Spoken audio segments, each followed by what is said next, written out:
Nilaunch na ang all-in-one app for overseas Pinoys na tindahan ni Bossing o Tinbo. Ang newest ambassador nila, walang iba kung hindi si Bossing, Vic Soto.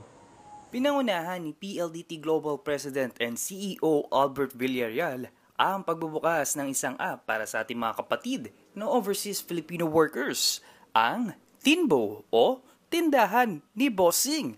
Siyempre, ang brand ambassador nila, none other than Bossing himself, Vic Soto. This time, I am just very happy and proud to be a member of the Tinbo family. Ibang-iba to. May kasamang may kasamang puso eh. Saka yung alam mo kahit pa paano, in my own little way, makakatulong ka. Maibsan yung problema ng mga overseas workers around the world. Ang layunin kasi ng Tinbo app, mas mapadali ang transactions ng overseas Pinoys papunta sa mga pamilya nila rito sa Pinas. Merong bills payment, load, e-gifts at marami pang iba. I would say convergence point ng mga Pilipino abroad ngayon kasi hindi lang siya useful in terms of utility app. And moving on, napakalaking pa namin to. We just want this to be the go-to app ng mga OFW talaga. Pero wait, there's more.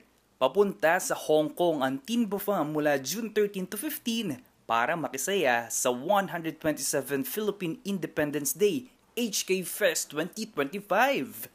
Sa Makabayan Film Festival, may pa-showing ng award-winning MMFF film ni Bossing na The Kingdom. At bibisita rin ang Team Raffy Tulfo in action. Yeah, sa mga ating mga kababayan overseas, around the world, abangan nyo po. Pwede na kayo mag-download ng Tinbo. This is a one-stop shop para sa ating mga OFWs, mga overseas na namumblema sa kung ipapadala ng pera, babayaran ng bills, pambili ng cake, pambili ng ganyan. Ito yung malaking tulong para sa ating mga overseas Filipino workers. Basta alaga, itimbo mo na yan. Mobile journalist JF Rivera po, hatid ang mukha ng balita.